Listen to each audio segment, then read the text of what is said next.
Welcome to the Sailing and Cruising the East Coast of the United States podcast. I'm Bela and Musits. This episode is part of a series I recorded with Mike Malekoff during our sailing trip up the East Coast. We were relocating his Hunter 44 Deck Salon from Brunswick, Georgia to Burlington, Vermont. Please note that the video version of this podcast primarily features photographs and short video clips I captured along our journey. The audio was recorded on the boat, typically in the evenings at anchor or in a marina, although we did record a few segments while underway. Join Mike and me as we explore the United States East Coast aboard his Hunter 44 Deck Salon. I hope you enjoy this podcast. Hello, here we are again, Bela Musits and Mike Malekoff. And here we are on Mike's boat, and we are in the Hudson River at Shadows Marina in Poughkeepsie, New York. So today we came up from Half Moon Marina, which is in Croton. Half Moon Bay Marina in Croton on the Hudson River. And it was a trip of about how many miles, Mike? A little over 30. And you did an exquisite job on trip planning, passage planning. We had a tide pushing us, so most of the trip we were right around 7 knots, if I remember correctly. We were flying, Bela. Yeah, we had a nice tailwind and a good push from the tide. So we left, I think, at 8 o'clock. 8 o'clock. And we got here at A little after 1. Yeah, so we made good time. Yeah, so we did make a really good time. Yes, it was very nice. Except, I forget already. No, we did. We made really good time. We had great weather. Again, knock on wood, man, we've been doing good with the weather for the past couple of days. No, the only little thing is because of heavy rains up north, one of the things that distracted us a little bit was avoiding the logs coming down at us. So, yeah, it wasn't too bad a problem, and for some reason they seemed to come in waves. There was a lot of debris in the Hudson, and it would sort of come in waves, sticks, twigs, everything else. But then every now and then there was that log that probably wouldn't damage the boat, but you don't want it to hit the boat or, God forbid, hit the prop at all. So we did have to do a little navigating around that. Yeah, no crab pots, but we had logs. We had logs to worry about, and some of those were clearly big enough that if you hit them with your prop, it would bend your prop. So I thought we did okay in all of that stuff. So that was good. We are at Shadows Marina here in Poughkeepsie, New York, just south of the Mid-Hudson Bridge, and it's a small but nice marina. It is pretty exposed from all directions except the east. So if there's an east wind, you won't feel a thing. But if there's a north wind, all the way down to a south wind, including a west wind, it's pretty exposed. We are on the outside of the marina, which means we're also exposed to the ships that go by. There's a fair amount of tug traffic on the Hudson. And so we might get rocked to sleep tonight, Mike. Well, hopefully it won't be too bad. It's just one of those things that we have to deal with. Fortunately, weather-wise, it's supposed to be a very calm night. So there's not going to be any high winds that we will have to worry about, which means that the river should be fairly calm. But yes, the occasional boat, all your private boats, though, won't be traveling at night for the most part. So hopefully we won't get rocked too much at all. And I will say that the scenery between Half Moon Bay Marina and here was quite nice. What were some of those highlights? Just the fact that if you've never been on the Hudson or near the Hudson River, basically both banks are large cliffs or hills, sort of mountains that are directly on either side of the Hudson. And now with spring heading into summer, it's all the foliage is out. It's really a nice sight. And then when you come to some of these bridges set on these cliffs, it's an impressive. It's definitely impressive looking. I think one of the things that I enjoy seeing as we came up and we make a turn is West Point, the academy, is right there on the banks of the Hudson, guarding the entrance. And as you enlighten me, why is West Point where it is, Bela? Because it's the narrowest point in the Hudson River, and back during the Revolutionary War, we, the American side, the revolters, took a chain and they spanned it across the Hudson River there, so the British ships couldn't go up the river, and so they sort of had a good blockade there, and they had some good gunnery positions to also take some pot shots at any British ships that might be coming up the Hudson River. So that's at least the folklore that I heard of why West Point is where it's at. And it was a sight to see. I mean, it's impressive. It's big, and there's a lot of old buildings, real classical architecture, all granite and stuff. And then there's some newer buildings, and you're just seeing a very small portion of it because most of it's behind all those buildings that you see from the river.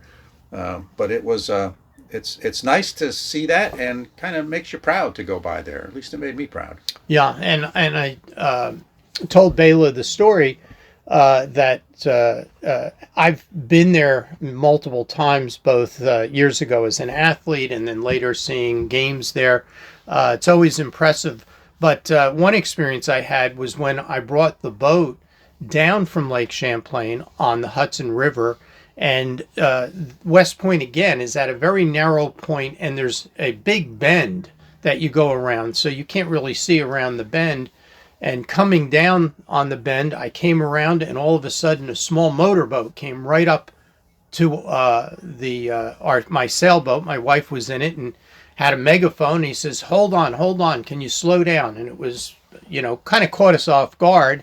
And we quickly slowed the boat, and he leaned over and he said, can you wait here?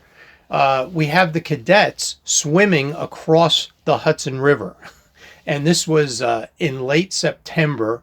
It was definitely cold, and all of a sudden there were several hundred, I don't know how many, but they were all wearing bright caps so you could keep track of them, and they had buoys and other people in boats, but not something that I expected to see coming down the Hudson, is the cadets swimming across the Hudson River. So, but not today. Didn't see that, but we did see a lot of logs in the river. Yeah, it was a good trip today. I think it was very good. And we'd be remiss if we didn't talk about some of the characters that we have met on this trip. And one of the characters we met on this trip is the dock master here at Shadows Marina. He is entertainment all the time, 24 hours. Any conversation with him is entertaining. He's quite a character. He was negotiating the rate he was going to charge me based on whether he liked me or not, and which was kind of comical. And in between all of that, because on the river here there are power boats that go up and down, and if they go fast, they don't realize the wake they generate, and it gets bigger as it moves away. And some power boat went by, and he made no bones about it. He got on the radio and called that guy, and up, and I won't even be able to repeat the language he used to tell the guy to slow the F down. So he was entertaining, to say the least. But it's an interesting marina. Each one has its pros and cons. This one, basically brand new docks, brand new pedestal power, and fresh water. It's a good location to pull over for the evening, and it's pretty quiet here, and there's an excellent restaurant adjacent to the marina. So that was a nice time that we had with a good meal. Yeah, the meal was excellent. And as entertaining as the dockmaster was, he was also just as helpful. Yes. He really assisted in tying up the boat, and he understands the currents and the waves here. So he had great suggestions on where to put the lines and how tight to make them, which direction to turn our rudder in, because you get a good 1.5 knot current here. So he was really good and took the time to explain that stuff to us. And not only that, something that you don't see very often here at these the dock that we're at, they're very new, certainly better ones. And what was interesting is it had removable cleats, and you don't see that very often. Many times when you pull over to dock your boat, it's not like pulling in a parking space where you hit it exactly. You could be a little forward, a little further back, and then you kind of tie up to the cleats that are available, and sometimes you have to make these adjustments moving the boat. Here, once we got tied where we were secured to the dock, he literally went around and started picking up the cleats and putting them exactly where they needed to be. Yeah, so the cleats attached to the dock in a slot, and by loosening a nut, he can slide that cleat up and down the length of the dock to wherever he wants to put it. So that and add cleats or take cleats out. So that was really clever and worked well. Yeah, it was good. Something else I thought I wanted to mention real quick, and it's just something that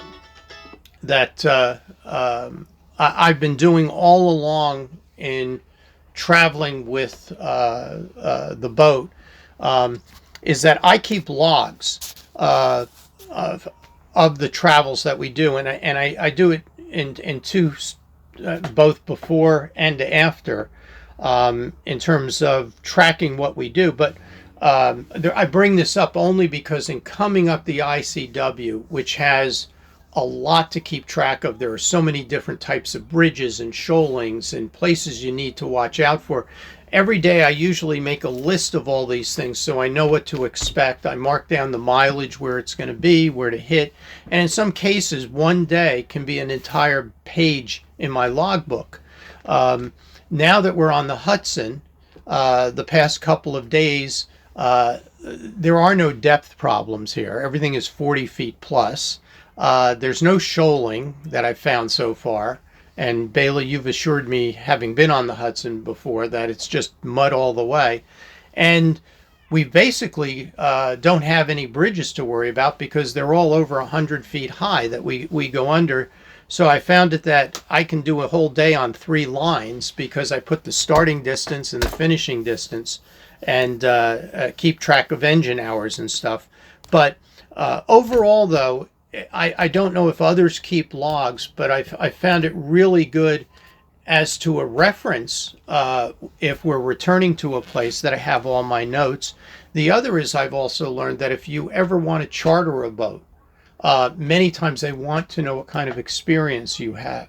And part of it is being able to demonstrate through logbooks to say, well, here, this will give you an idea of what I've been doing and traveling on a boat, that I am fully capable of handling this, aside from the courses and everything that I've taken. But I also have extensive logbooks that someone could look at and say, this guy pretty much knows what he's doing in terms of being safe and tracking everything. So I thought I'd just mention that because I don't have much to write about on the Hudson River. And that's a good thing. And I also keep a log. So it's something I highly recommend. That, the level of detail is up to you, but you do want to keep a record of sort of what you've done. And if you're repeating the trip, it's very helpful because, it kind of refreshes your memory. So tomorrow morning, our plan is to depart here and go to Hop-O-Nose up in Catskill, New York. And that's the place where what magical thing is going to happen, Mike? The magical thing is the mast will have to come down on the boat in order to travel through the canals under bridges that are less than 30 feet. And having a boat with a mast that's basically 60 feet high, it doesn't work. So Bela, I know that you said you've never gone through that process. I've done it 2 or 3 times, but it's definitely a tedious process of getting the mast down. And we will also have to build a cradle to hold the mast, because when we take the mast down, we have to put it on the boat.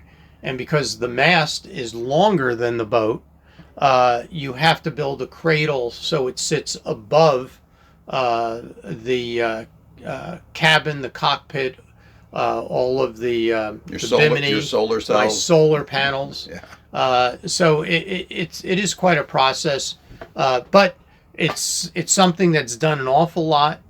So the place that we're going to does this day in and day out, and tomorrow we will be at that marina, and that will be the next step to take the mast down while we wait for the canals to open, which has been another sort of a sticking point, because I guess a lot of rain has caused them to slow down the opening of the canals. So that's pretty exciting. I'm looking forward to going through that experience of taking down the mast and going through all of that. So some of you have been listening to some of the previous episodes will recall that somewhere in South Carolina, I can't remember exactly where, we ran into a person that used to be in my marina. Oh. And we got to be really good friends. This person's name is Larry. He's actually been on the podcast. And Larry Friedman. He's been on the podcast. And we ran into him. And so today, Mike and I went up to dinner at the restaurant here at the marina. And we're walking back down to the boat. And there's a boat parked behind us. And the person is out there, and strike up a conversation. And what did we discover, Mike? Oh, the world is a small place sometimes. It turns out it's a Canadian sailboat heading north. And in speaking with the owner of the boat, basically with immigration stuff, he's been in the United States for quite a while, but needs to return to Canada for 2 weeks to redo his immigration stuff. And basically he needs to bring his boat north. And in asking him, well, where are you going to keep it? It turns out he's bringing his boat to the same marina that I am docking my boat at in Burlington, Vermont. And even more strange, he's on my dock. So he'll be several slips down from me. And just by pure chance, he's docked behind me tonight here in Poughkeepsie. Yeah, that's sort of remarkable. Small world. Yeah, we've run into individuals that we're connected to somehow on this trip, and that's just always amazes me. So let's wrap this one up, Mike. So good day today. Hopefully looking forward to a good day tomorrow. Good weather. And a good tidal push as well. And we should be at Hoppano's tomorrow evening. And we'll fill you in on how that goes tomorrow night. Thanks for listening. Hope you enjoyed this episode. And as always, if you have any questions or suggestions, please feel free to contact us at sailingtheeast, that's all one word, @gmail.com. That's sailingtheeast @gmail.com. Thanks for listening.